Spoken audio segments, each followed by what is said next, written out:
So, I recently dealt with something no homeowner should ever have to say out loud. My farm got raided by cops. And the reason? An HOA complaint. They claimed they had authority. But the funny thing is, the only thing they actually had was a front row seat to their own arrest. Let me start from the beginning. Before we dive in, let me know where you're listening from today.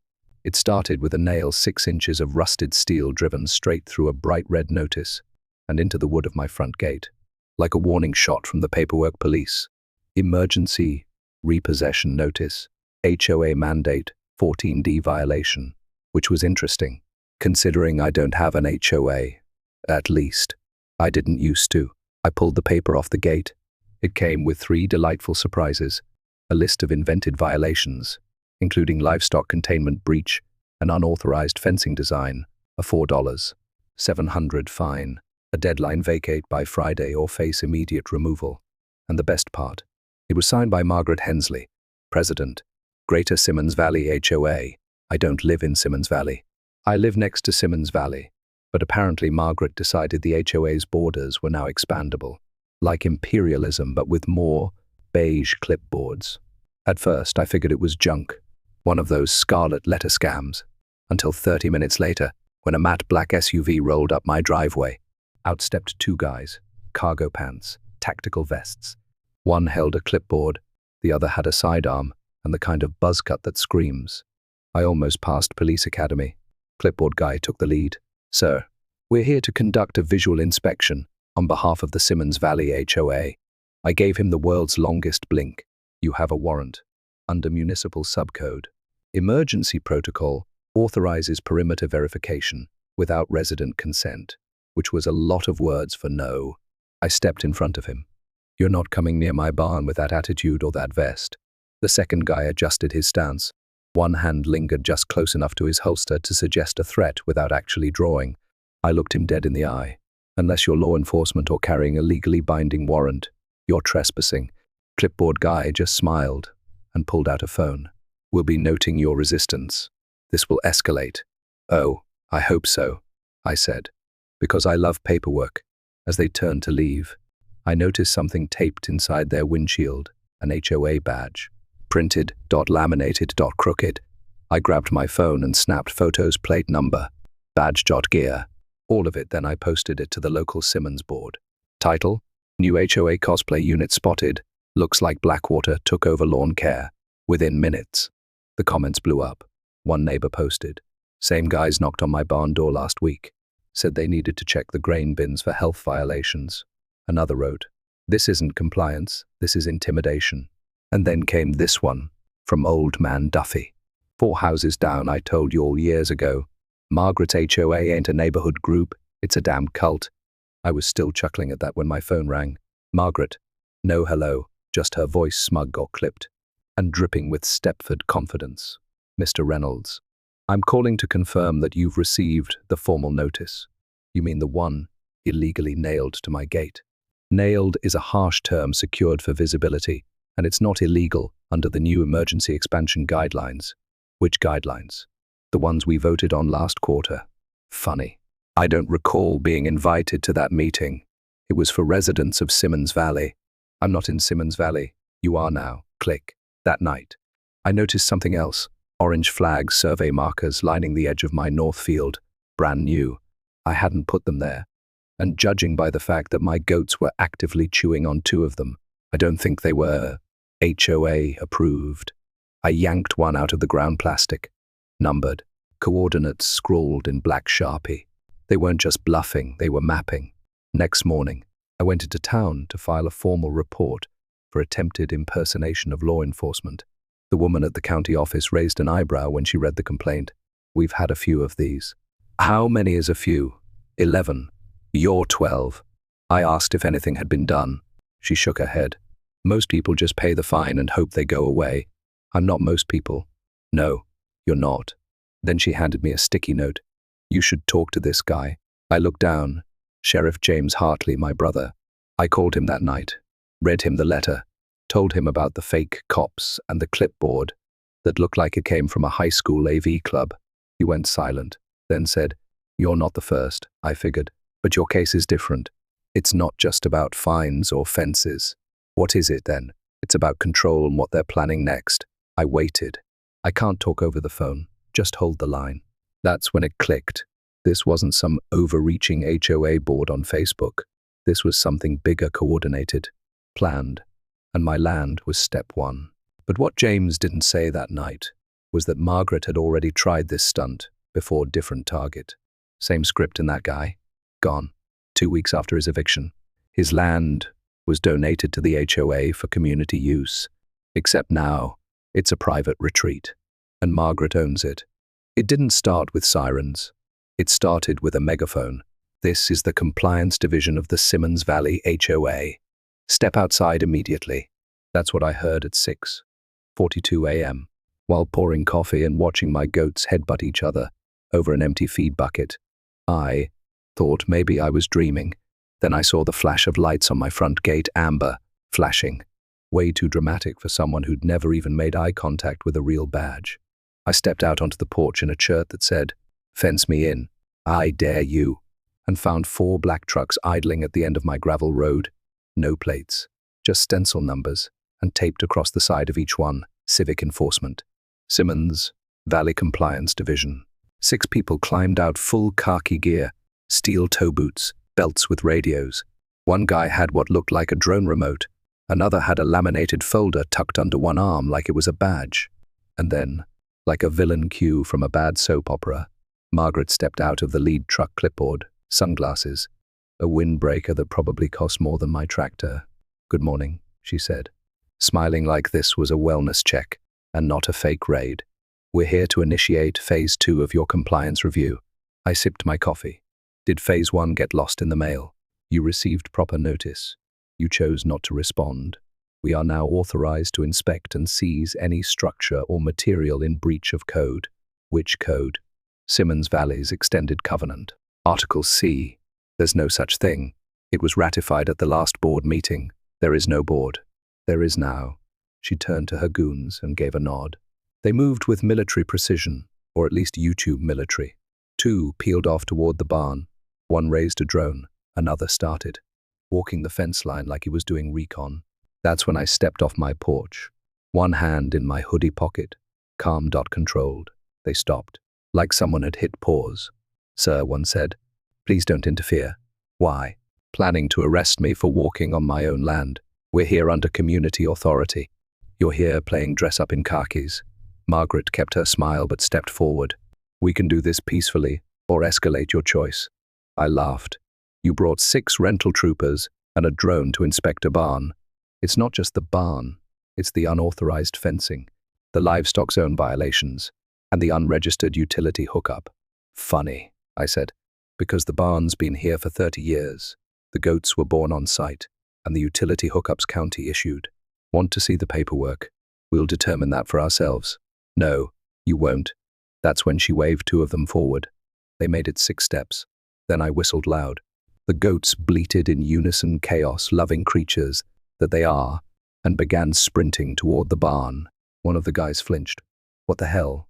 They don't like strangers," I said, "especially ones carrying radios." Margaret held up her phone and started recording.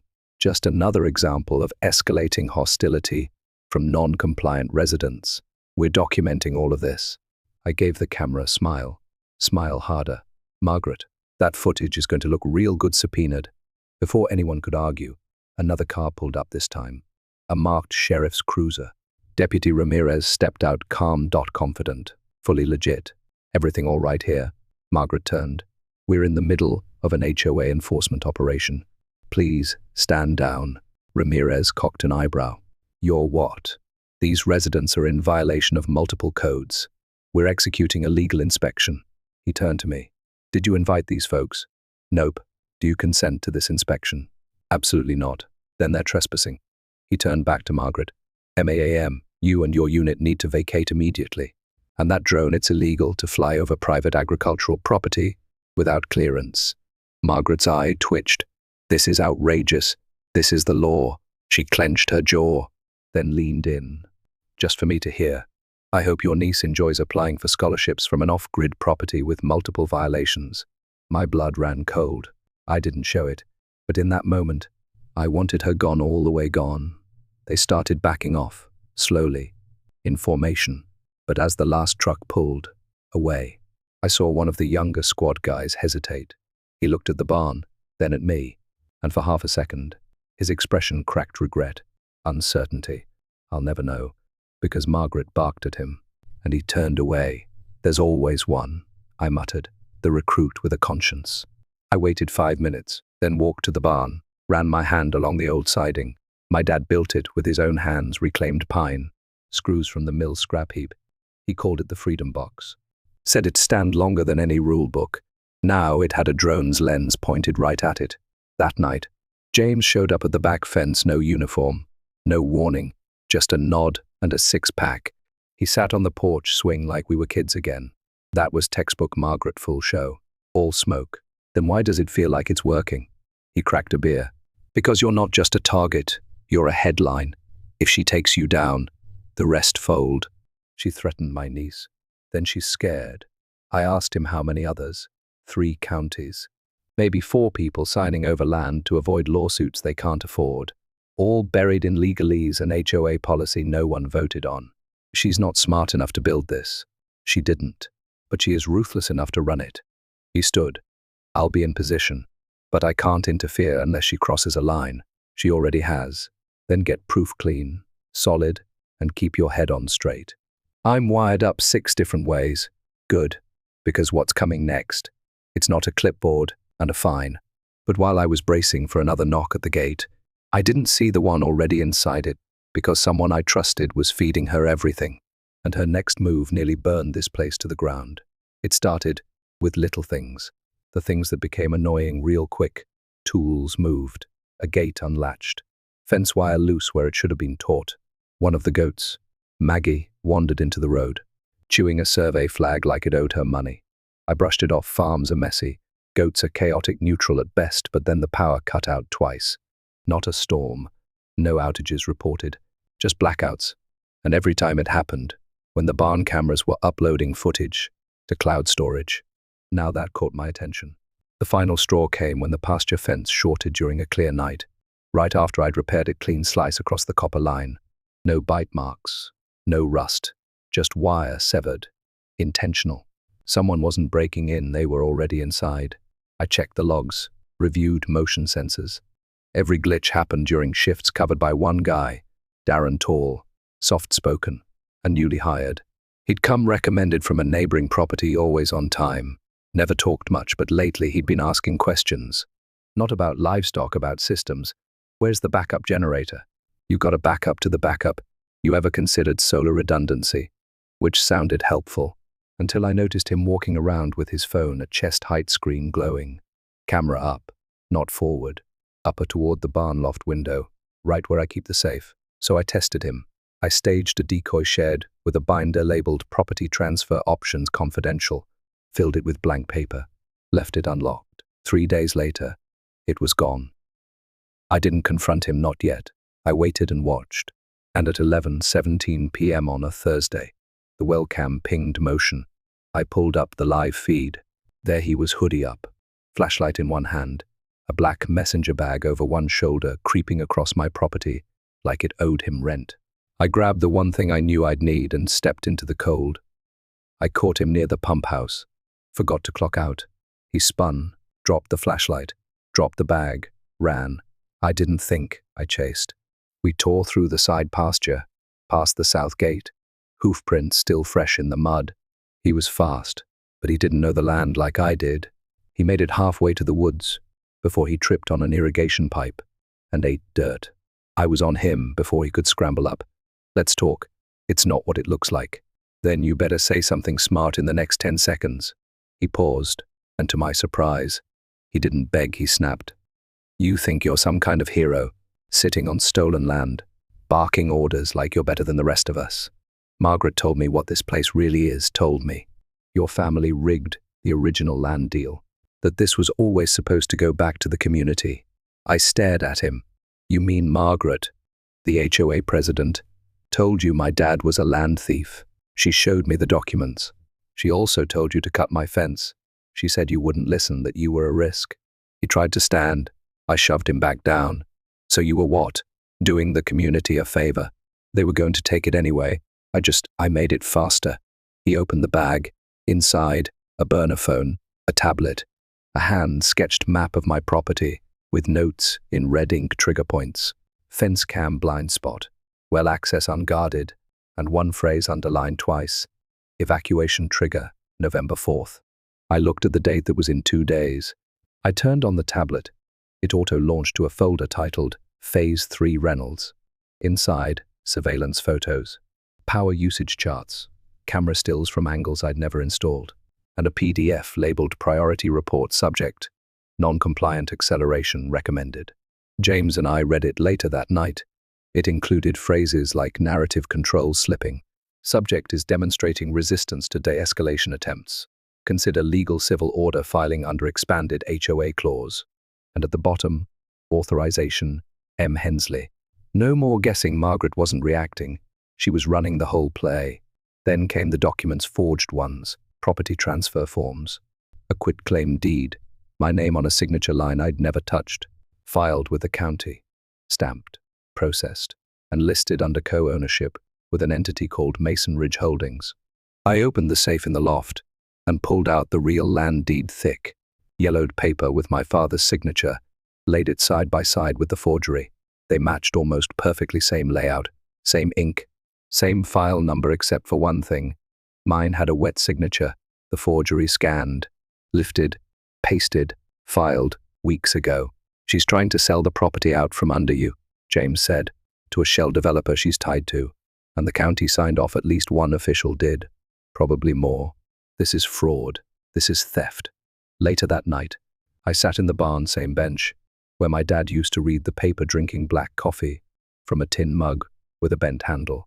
I pulled out the old folder he left me when he passed, full of receipts, surveys, old maps, and one final record, a rejected offer. Margaret Hensley. She tried to buy our land 3 decades ago, got denied, and now she was using forged papers and corrupted county officials to finish what she started. She's been coming for this place since before I could drive, I said. James nodded. And now she's got signatures, not for long, because that forged deed, it wasn't the end, it was the trigger. The contract Margaret filed didn't just transfer interest, it granted construction rights. And what she planned to build wouldn't just wipe out my farm, it would erase every trace that I was ever here. I always thought my dad was a little nuts, not in a bad way, just prepper adjacent. The man had firewood stacked like he expected a second ice age, and kept 6 sets of spare keys buried in marked coffee cans around the property. Security through confusion, he used to say. If they don't know where the line is, they can't cross it. Turns out he wasn't paranoid, he was right. The day after we uncovered the forged deed, I opened the old floorboards at the back of the barn, pulled out a steel lockbox labeled in faded red Sharpie, mule dust, a phrase that meant nothing to anyone but me. That was our code, a joke from when I was 9, and asked him what eminent domain meant.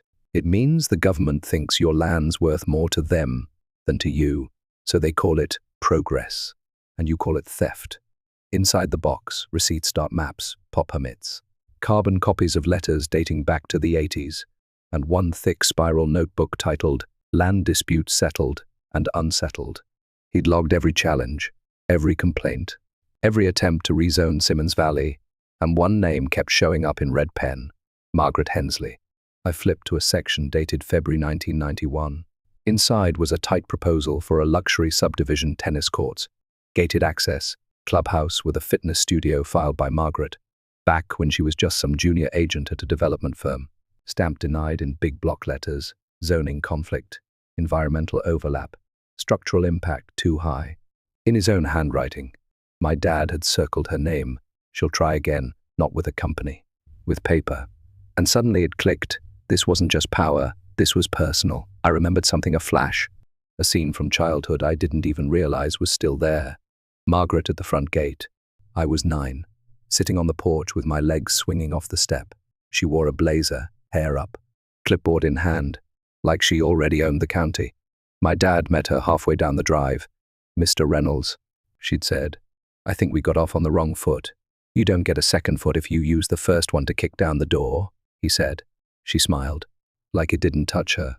This property could be worth triple what it is now. You'd be doing the community a service. He didn't blink. The answer is still no. She didn't yell, didn't argue, just nodded, turned, and walked off. But her face, that wasn't the face of someone defeated. It was the face of someone who would wait 30 years to win.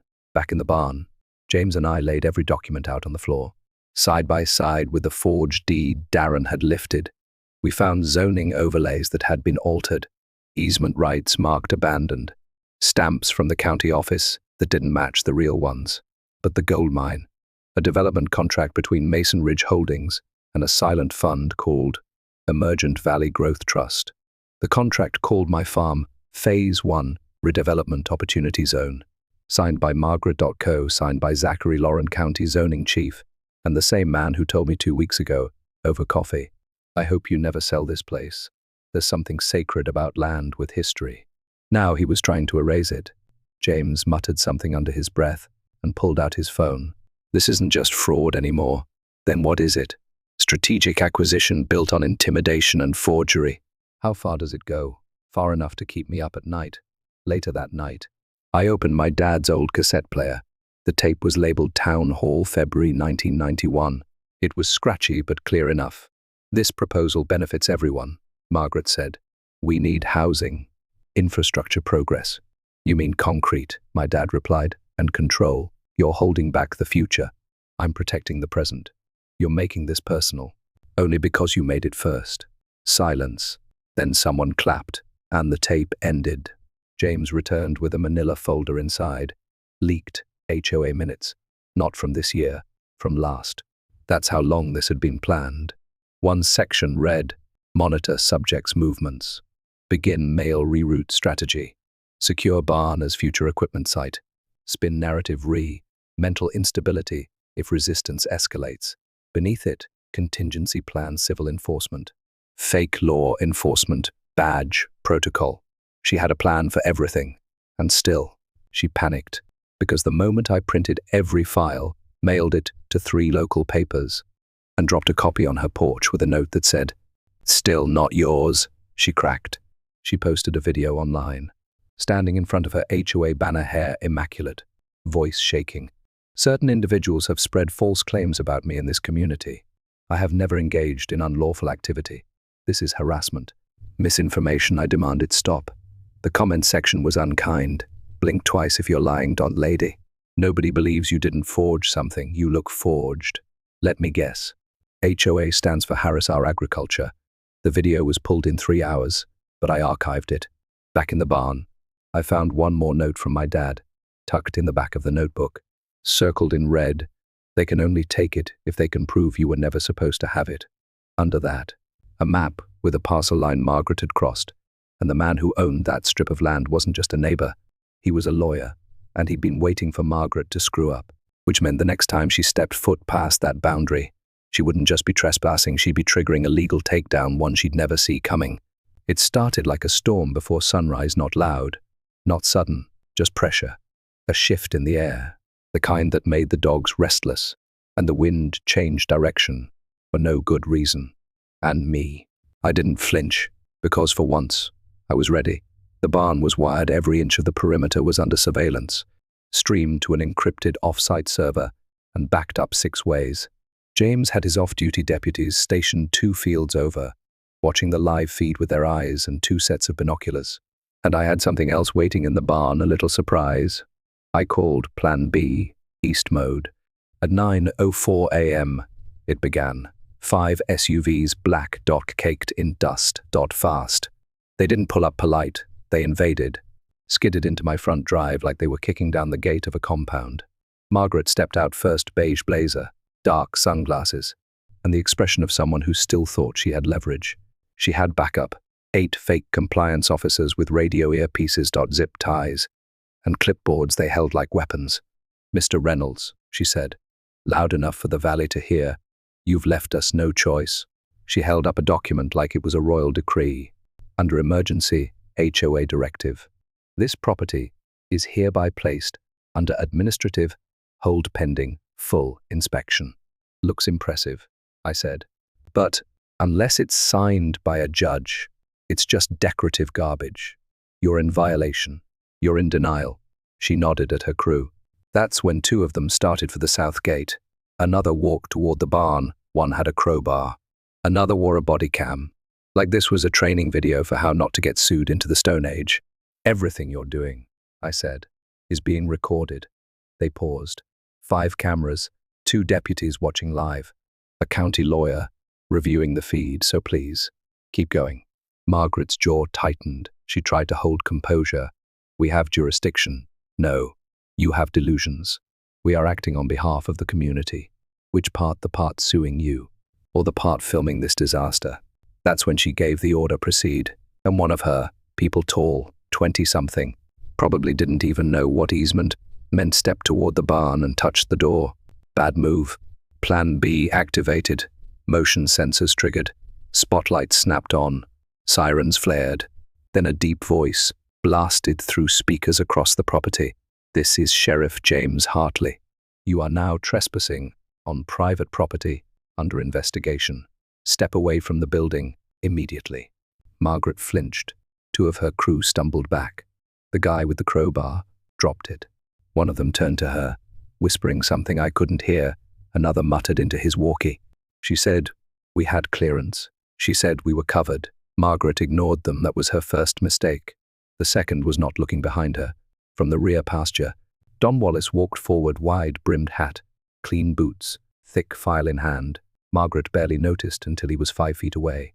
"Miss Hensley," he said, "you've crossed onto my land. This is part of the Simmons Valley zoning tract. That tract stops 23 feet west. This is private land. And this," he held up the file, "is a cease and desist order. Effective now." Margaret tried to laugh. "This is a community enforcement action." Don didn't blink. "That's funny. Because the community just filed a class action lawsuit against your organization for fraud, harassment, and illegal property seizure." He leaned in. "And the judge who overturned your hold, she lives 2 blocks from me." Margaret's face fell, not all at once, bit by bit. The veneer cracking.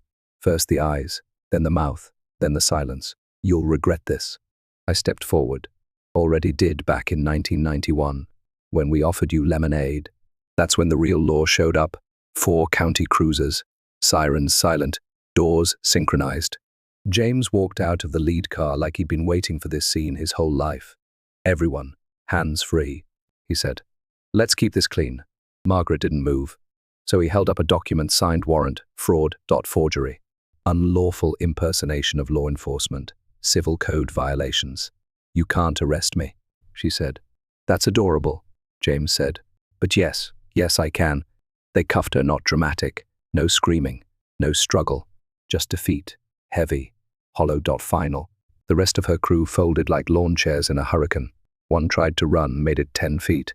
One sat down on the gravel and asked, "Can I still qualify as a whistleblower?" James nodded. "If you talk fast." The crowd gathered fast. Neighbors who'd been too scared to speak started clapping. Someone filmed from a drone. Another guy brought his teenage daughter, who yelled, "That's the lady who tried to fine us for putting up Halloween lights." Margaret didn't look at them, but they looked at her like finally. The neighborhood monster was real, and she was in cuffs. Miss S. Delaney rolled up in a golf cart, parked at the gate, and raised a sweet tea glass like it was a champagne toast. "Told you," she said. "Woman's HOA Hitler with a hyphenated last name." But even with Margaret down, something still itched at the back of my brain, because as James was loading evidence bags, his deputy called over, "Hey, you need to see this." A tablet recovered from Margaret's SUV, 1 email, no sender, no body, no name, just a subject line, reassignment pilot zone Midwest beta, and coordinates not mine, somewhere else. So while Margaret was going down for everything she'd built, she wasn't the architect, she was just the pilot program, and what those coordinates led to. That was someone else's land, someone who hadn't fought back yet. They took Margaret away just after noon, no sunglasses, no clipboard, no fake vest, just handcuffs, and the look of someone who'd finally realized her script had run out of pages. She didn't cry, but her silence was louder than any meltdown could have been. Her mugshot made the local paper by sunset. Channel 9 ran the footage twice. By morning, it had 80.00 shares on social media. with headlines like HOA president cuffed for fake raid gets served by real sheriff her victim's brother. My face was pixelated. Hers wasn't.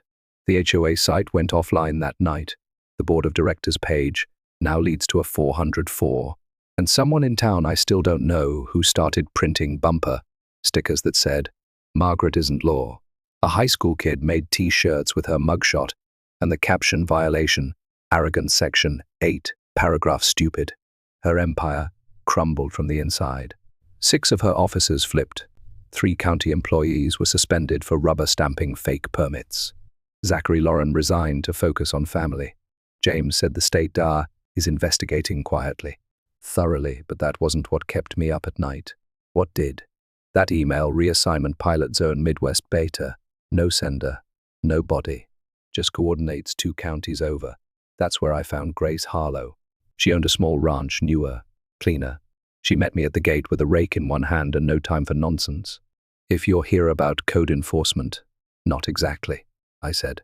"I'm here about Margaret." I showed her a copy of my forged deed. She went pale, disappeared into her shed, and came back with a manila envelope. Inside was a letter HOA header, same wording as mine, Phase 1 Redevelopment Opportunity Zone. The name on the bottom wasn't Margaret's, but it was someone we'd seen before, Mason Ridge Holdings. She was next, maybe already targeted, maybe already being watched. We shared everything: files, footage, testimonies. Within 2 weeks, Grace filed an injunction with help from the state attorney's office. 3 weeks later, the HOA representing her community went silent. She sent me a photo of her land at sunrise with a note that read, "Still standing, still mine." Then came the others. 4 more landowners in 3 states, different names, different HOAs. Same threat. Same development group, same blueprint. This wasn't Margaret's plan. It was a playbook, and Margaret, she was just running chapter 1. I handed everything over to a contact in the state AG's office. They didn't make promises. They asked for silence, but the message was clear. We're not just investigating this HOA, we're looking at the network behind them. The ranch stayed mine. James helped me, reinforced the boundaries. I rebuilt the barn door, sanded the porch steps, upgraded the cameras. The goats went back to being the most dangerous thing on the property. But I didn't go back to who I was before. I walked the fence every morning, not just to check the lines, but to remember that power doesn't always come in uniforms. Sometimes it comes with clipboards and smiles and forged signatures, and if you don't pay attention, it erases you quietly, legally. Some neighbors still wave, some still don't. But Miss S. Delaney dropped off pickles and a note. Next time, run for mayor, or sheriff, or God. I didn't run. I built. I prepared. And I paid attention. A month after Margaret's arrest, a black envelope showed up at my gate, no return address. No note, just a wax seal and a printed card inside. One symbol, a triangle, overlaid with a stylized house below it. A set of new coordinates. I held it for hours, thought about burning it, thought about driving there. Instead, I logged the data, stored it in the same lockbox where my dad kept mule dust, because someday, someone else might need it. And if they do, they won't be starting from scratch. Final reflection, I used to think the law was a wall thick, permanent, but it's not, it's paper. And paper only holds up until someone decides to light a match. So if you think Margaret was the end of the story, you haven't seen the rest of the map, because that email, that wasn't a glitch, it was a starting point. And someone out there just circled the next zone.